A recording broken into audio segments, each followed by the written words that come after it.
si Rose Ann din, abangan nyo, ma-makeover din natin si Rose Ann.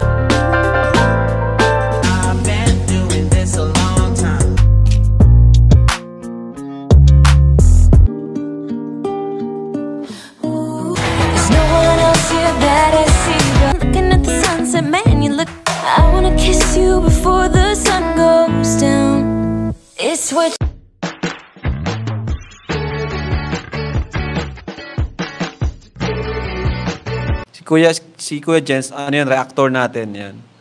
Official reactor. Hello mga kalingap! Welcome back to my YouTube channel, this is Kuya Jens. So kung bago ka lang sa aking YouTube channel, huwag niyo pong kalimutang mag-subscribe at click the bell button para like updated sa mga bago upload na video. At huwag po natin kalimutang suportahan ang buong team Kalingap sa pangunguna ni Kuya Val Santos Matubang, Ate Edna Vlog at syempre Kalingap Rob. At pakisuportahan din po ang aming mga samahan sa buong Kalingap. Nandiyan po ang K-Boys, Kalingap Partner, Kalingap Reactor, at lahat po ng charity vloggers sa buong Pilipinas sa tumutulong sa mga kababayan natin na nangangailangan at mahihirap. Suportahan po natin lahat, guys. At bago po ang lahat mga kalingap, gusto ko pong i-shoutout ang lahat po ng viewers, supporters, subscriber na mga kababayan po nating OFW sa iba't ibang dako ng mundo, iba't ibang dako ng Pilipinas, Luzon, Visayas at Mindanao. Shoutout po sa inyong lahat, guys. At sana po ay nasa mabuti kong kalagayan lahat mga kalingap. So ngayon nga mga kalingap, meron po tayong bibigyan ng reaction video, yung huling pagbisita po ni Kalingap Rob kila Rose Ann, kung saan po nabalitaan po natin mga kalingap na meron po pala mga kalingap nagtangka ng hindi maganda dati sa bahay po nila Rose Ann. At ang nakakabilib po dito mga kalingap, sa nakaraang live din po ni Kalingap Rob ay binahagi po niya mga kalingap na itong si Rose Ann, dahil po sa katatapos lamang po na makeover ni Joy, ay susunod na rin daw po mga kalingap itong si Rose Ann na may makeover. So sobrang nakaka-excite dahil talaga personally mga kalingap, isingap si Rose Ann po mga kalingap nung unang beses na maiblog po ito ni Kalingap Rob, ay napansin ko na po mga kalingap talaga na may kakaibang ganda rin po itong mga kalingap. Sabi ko nga po dun sa pinakaunang reaction video dito kay Rose Ann, hawig po siya mga kalingap ni Liza Soberano mga kalingap. And yun nga po, binanggit nga rin po ni Kalingap Rob kay Rose Ann yun, sinabi ko nga daw po yun sa aking reaction video at talagang natawa nga po itong si Rose Ann. May nakita akong reaction video, kamukha daw ni Liza Soberano si Rose Ann. Kanino nga yun? Parang pamilya yung reaction video na yun eh. Malayo naman po. Sobrang layo. Parang kamukha ni John Lloyd yung naggawa ng reaction video. Mukha ni John Lloyd. Malayo naman po, kuya. Jed Badela. Ay, ni Glock 9 pala. Kamukha ni Glock 9. Ang dami nung kamukha. Papa Jack. Ay, si Kuya Jens yun. Ay, hindi ka na makalimutan. So ngayon mga kalingap, panoorin po natin yung huling pagbisita ni Kalingap Rob at tingnan po natin mga kalingap yung update sa bahay po nila. At mamaya, panoorin naman po natin mga kalingap, bago po maganap yung makeover po kay Rose Ann na gagawin po ng Team Kalingap, yung Kalingap Rob, ay panoorin po natin yung mga nakaraang makeover po ni Kalingap Rob sa iba po nating mga Kalingap Angels. Ano pang hinihintay natin? Tara, panoorin na po natin at bigyan natin ng reaction video in 5, 4, 3, 2... Mahirap magtiwala kasi yung security nyo pa lang, madali lang sirahin yan. Magsasabong po dito, magsasabong. May nagsasabong? Minsan po kasi may nakapasok na dito eh. Ala, Opo, may nakapasok din po dito. May pumasok sa ganitong klaseng bahay, pinasok pa ito? Lasing po. Hindi ko pa alam kung ano sadya niya, kung ito, kung ako. Wala nga po kami pera. Sa tingin mo, sino sa inyong dalawa? Tulog po kami. Nakapasok, alam ko na, sa loob na ng bahay. Trip to si nanay. Hindi sabi sa pera, wala nga kami pera. Hindi ko alam kung sino sa aming dalawa. O sino ba sa inyong dalawa na sa tingin mo? Siguro ito, dahil bata pa. Binata man niya na pa. Pero, sino mas maganda sa inyo? Asya. Very humble. Siyempre, saan ba magmamana? Sa nanay. Yeah. Pero hindi na sa akin nagmana mukha. Sa tatay niya? Tatay niya po. Ang mukha? Wapo po ang asawa ko. Ay, grabe sana all. Mataas po siya. Siguro tiso yun, kasi tisay o mistisa. Maitiman po yun. Ba't siya maputi? Ay, hindi ba po naglalalabasan ng bahay? Nakakatakot po dito magtago ng pera kasi di mo po alam kung makikita mo pa o hindi na. Kasi po hindi naman po sa marami po kaming nakakakilala sa amin. Hindi po namin alam kung simula nung ma-vlog. Opo. Kaya po nakakatakot magtiwala kaya dapat secured lagi. Buti na lang wais ka rin. Wais din mag-isip si Rose Ann.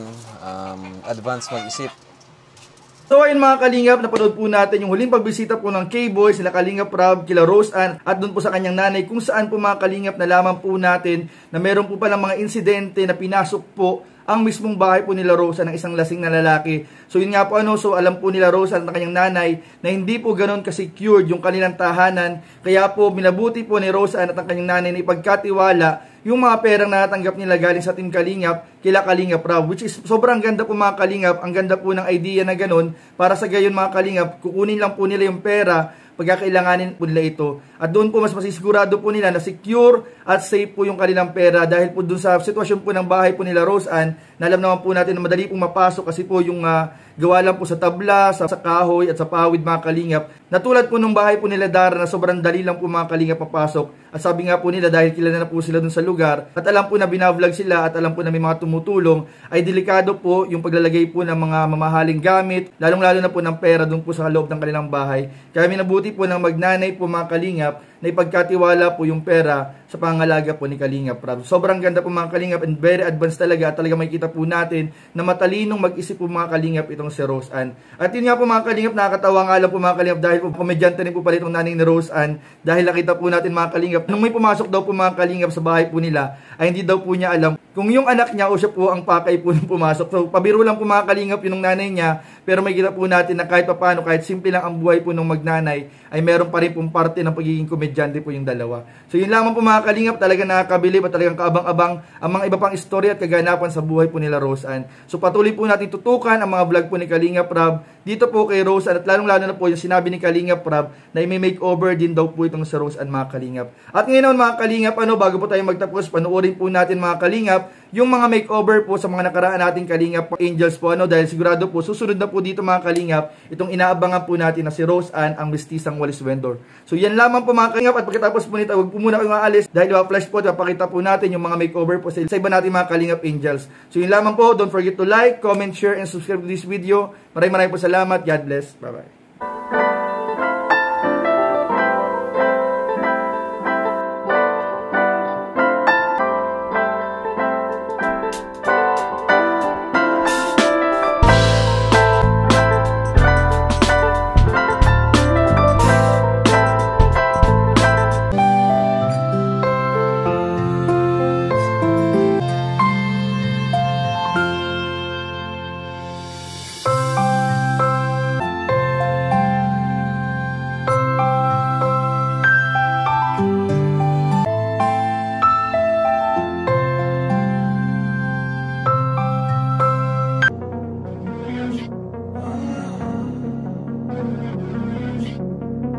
It's taking everything.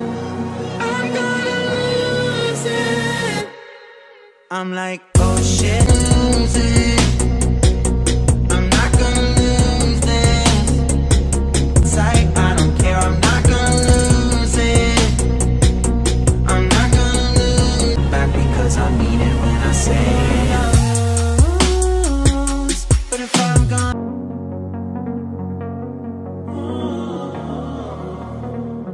lose it. I'm not.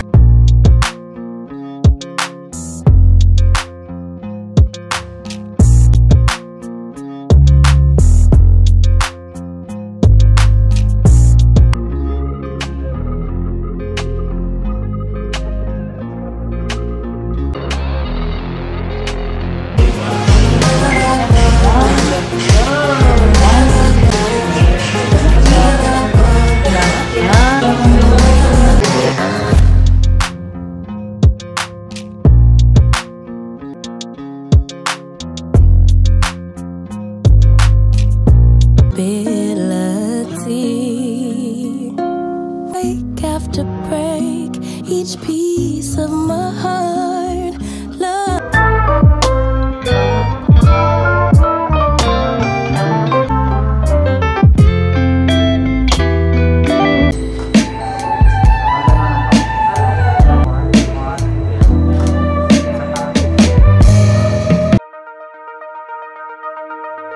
Still rough around the edge. Yun na talagang ano. I know that it's not feels the same. Papaalaga niya.